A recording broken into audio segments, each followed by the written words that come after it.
So kaya, ang sunod ko nga kanta, ginadedicate ko ya sa akin nga girlfriend, no? Dasig dayon, sakit ka mga chicks eh. Sabi na, wala na kami pag-asa. Actually, nga akin nga girlfriend, karaslet kami kang 2016, 2015. Karon ko naga ang laglata lang gawa kay mapamanila ako anay nga mapakasal kita dayon. So karon nagpamanila, nagligad ang isang katuig, ura magyapon og uli. Di karon dalawa katuig nga hulat ko kana, ginambalan ko mga pari nga mapakasal kami, na schedule ko ron ko sino nga magmaninoy. Kung nagtatlo katuig, ura magyapon ka uli.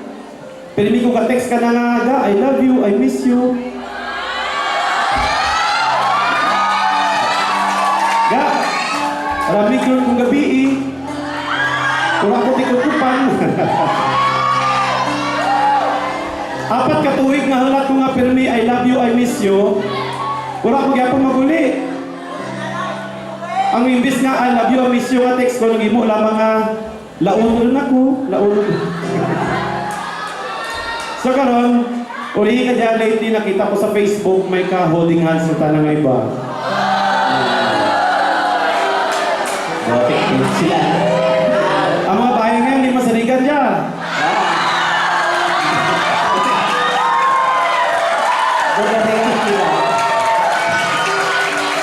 Hanggang sa 5 na nakalilit, pero ba, hindi ka ba masaligan mga bahay, next? Oh, masaligan hindi. Mga boys, masaligan mga bahay din, hindi. Okay, basket ang hindi na. 200% diba? Pero kung nang datagasan ka, usta ko ng mga draga, yan ka mga bahay, masaligan ka na. Dayawon ka, basi hindi na pagbutuhod, sunod eleksyon. So karon sa tutuod lang, nagsakit yung buhod ko, kang hindi mo lang kanakan, no? Nagdugo gid ang akong paratsyagan. Wala ka mo kamaan nga mga bahay, kung natubak kami, isag kami, para magtalikod kami katuro-luha naman. Ayan. So, dyan ang kanta, ginadedicate ko sa mga someone nga nagahulat nga sa kadya, pura mangyapon tigapot. No? Ginadedicate ko ya sa kaninyo. The title of the song is Magahulat Tugtog sa Loob. Actually, ganda rin ito ko kapanyo, maganda maganta kay kasakit buhat ko. Diyan para kanino. Palakpakan na.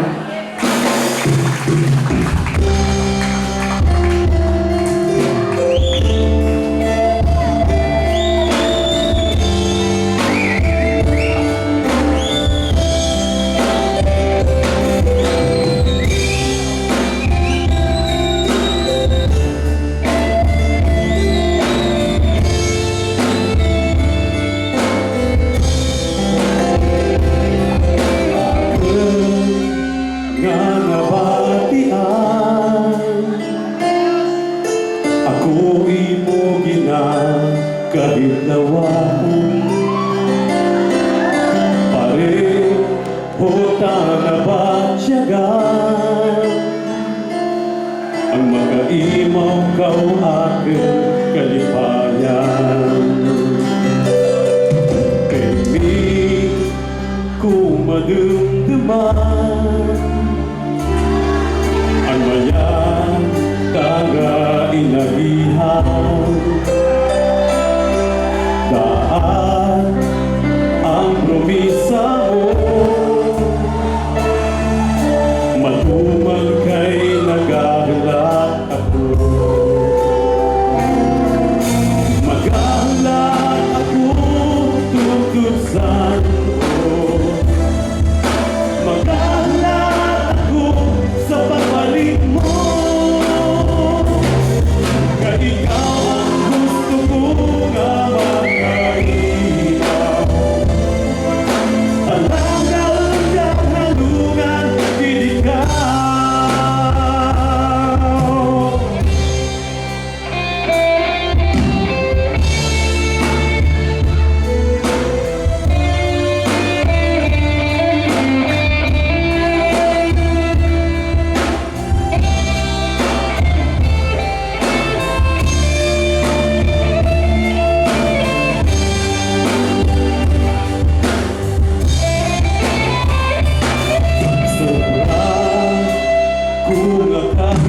na